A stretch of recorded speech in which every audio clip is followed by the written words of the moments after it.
Matinya seorang dukun.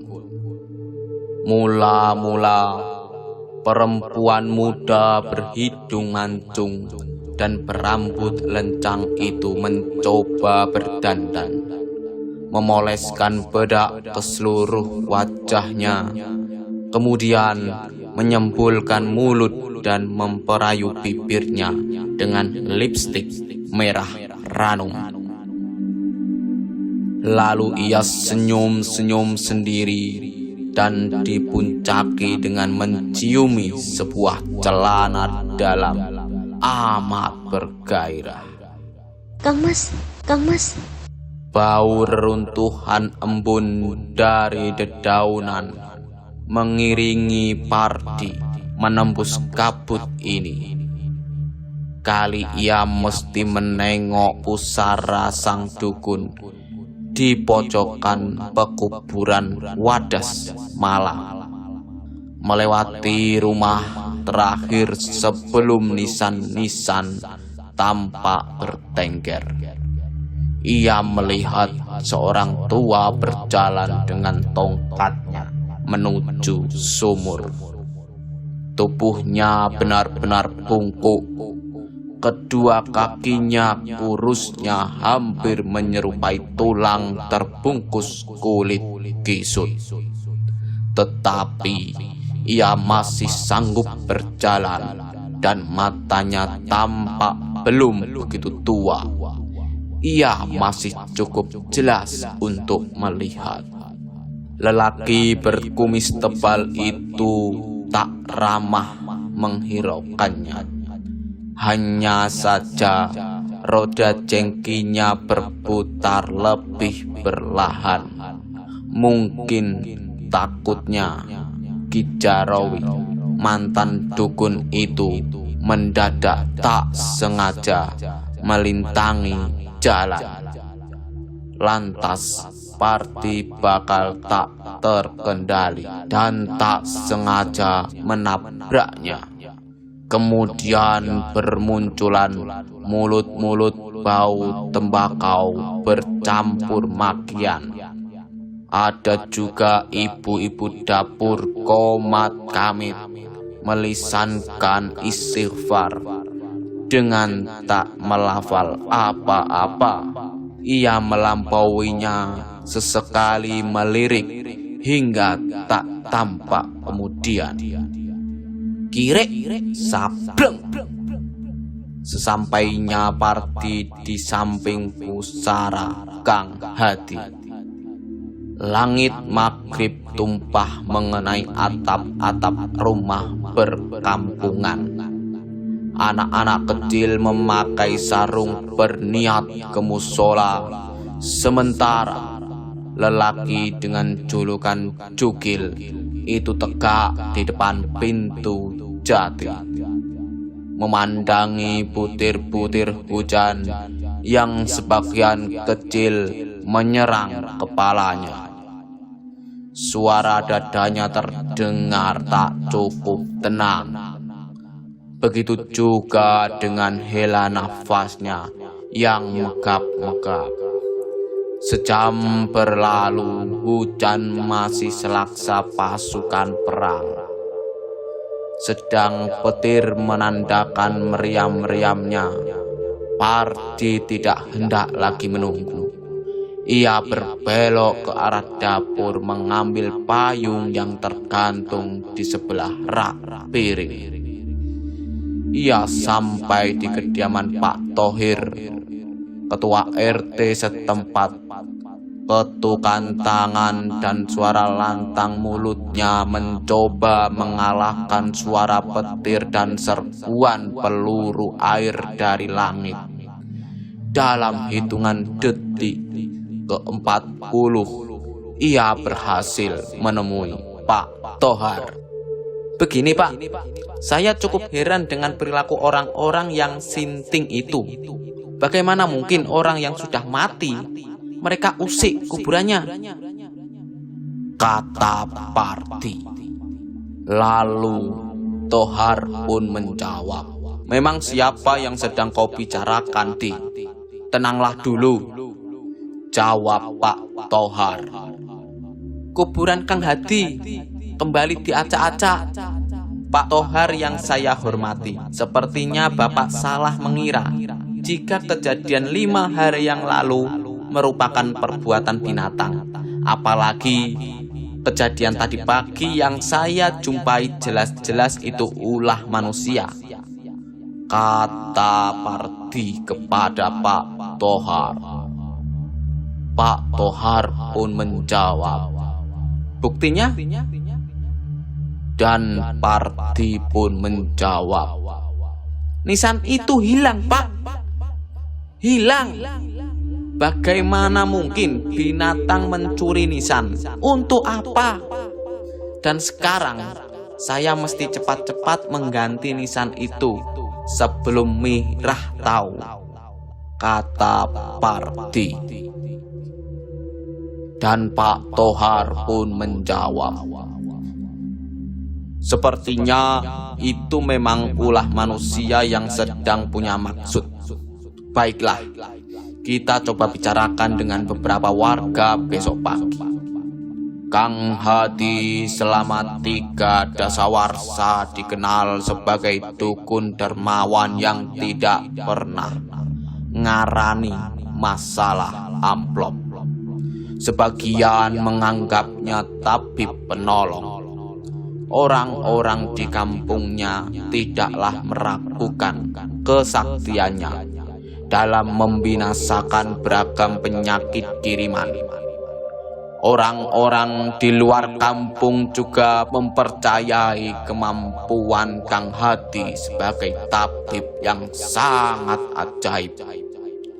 Dengar-dengar, sudah bermacam kalangan yang meminta pertolongan, semacam meminta jimat pengelaris dagangan, dipercepat jodohnya, atau meminta dilantarkan supaya dapat menaruh sesajen dan memohon kepada penghuni makam keramat kalau sang kunci makam sedang sakit-sakitan, sebab usianya yang semakin sepuh, tubuhnya berangsur lumpuh, dan jarang sekali ada yang kembali dengan kepala bersunggut-sunggut.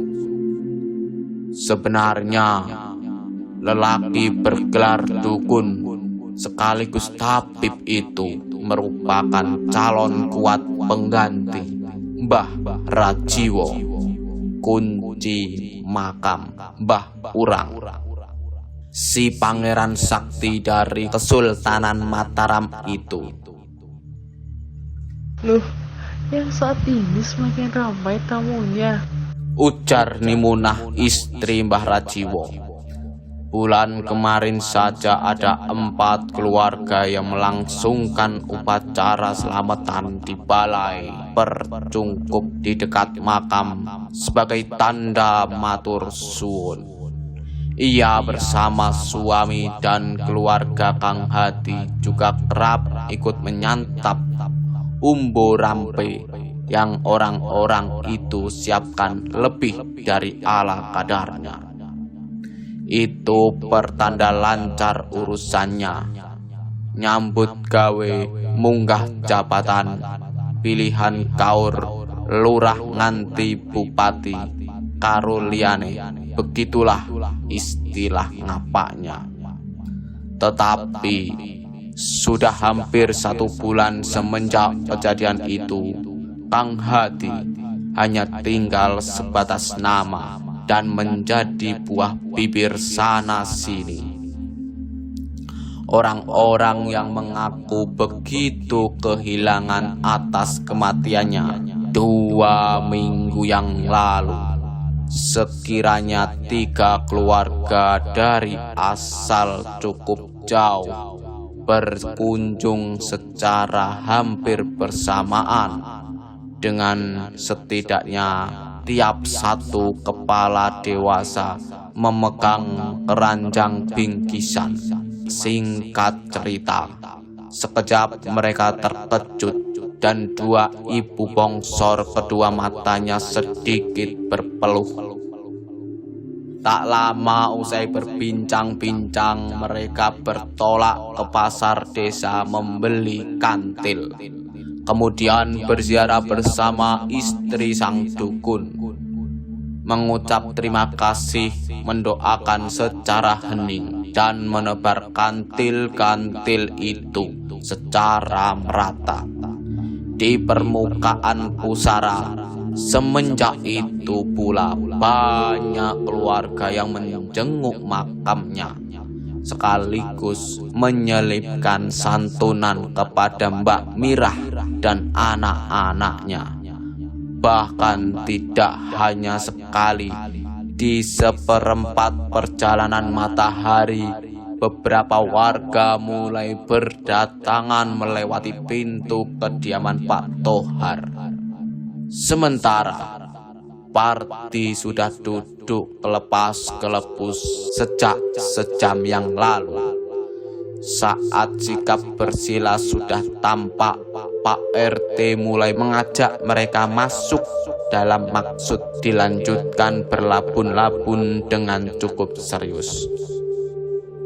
Kang, mari ke kuburan.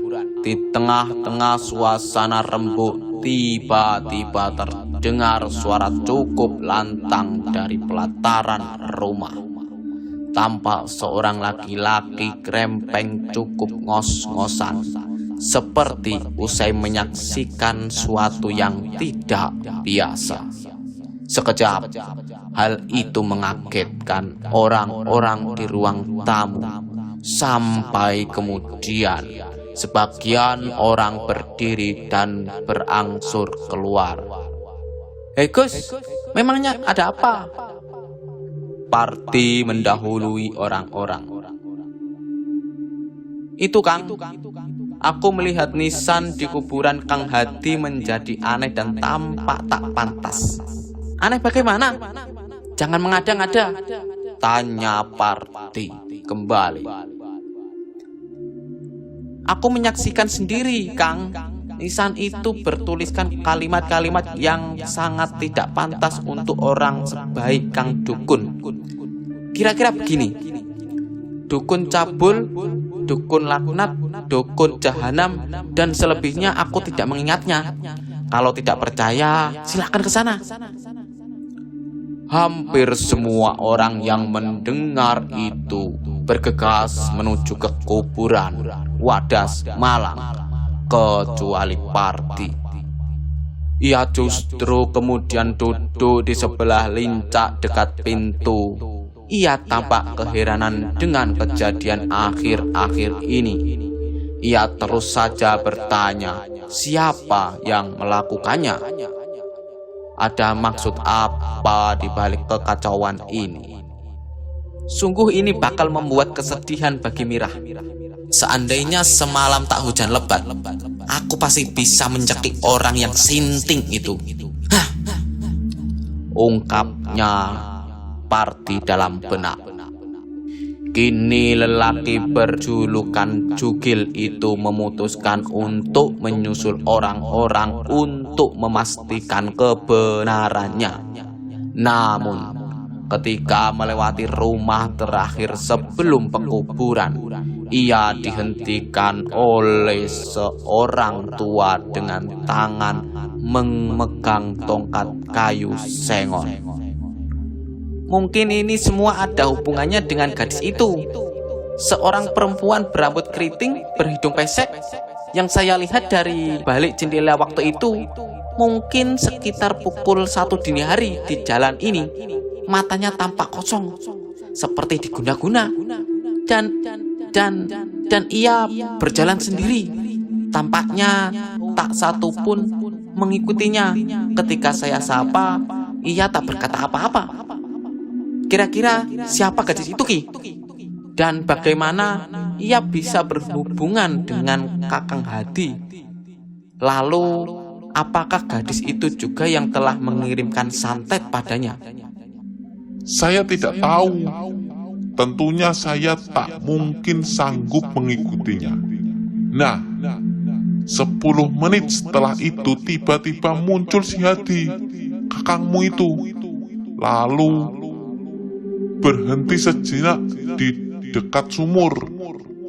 Tengok kanan kiri. Saya lihat matanya penuh birahi. Sekiranya tak ada orang melihat ia melanjutkan perjalanan. Kemungkinan mengikuti perempuan itu. Kalau masalah membunuh atau tidak, saya tidak punya kuasa untuk menduga-duga. Tetapi setahu saya, orang-orang yang diguna-guna bisa melakukan apa saja jika sewaktu-waktu kekuatannya hilang. Apalagi ini menyangkut harga diri seseorang perempuan, kesucian perempuan. Kemarahannya bisa meluap-luap. Ia bisa saja membalas orang yang telah mengguna-gunanya dengan hal yang lebih kejam. Kalau mungkin kebenarannya demikian, sebagaimana gadis itu mengetahui orang yang telah mengguna-gunanya. Parti semakin penasaran. Pastilah ada seseorang yang mengetahui bahwa gadis itu terkena guna-guna. Perlahan-lahan ia mengobatinya atau membawanya ke seseorang dukun untuk diobati. Lantas gadis itu bakal diberitahu siapa yang telah berbuat keji terhadapnya. Sejenak Parti terlihat membenamkan wajah. Mungkin ia tak langsung menaruh dugaan buruk terhadap Kang Hadi. Tetapi bagaimanapun ia mesti mencari kebenarannya.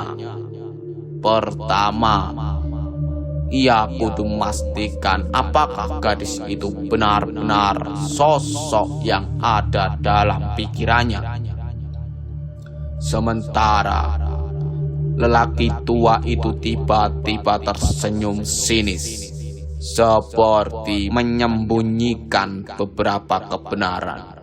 Aku pasti memiliki rencana lagi untuk berusaha membuka kebejatan dukun itu. Sekian suluk yang dapat kami sampaikan. Apabila ada kesalahan dalam penyampaian atau penulisan dalam video yang kami tampilkan, silahkan komen di kolom komentar di bawah video ini. Sampai jumpa di video selanjutnya.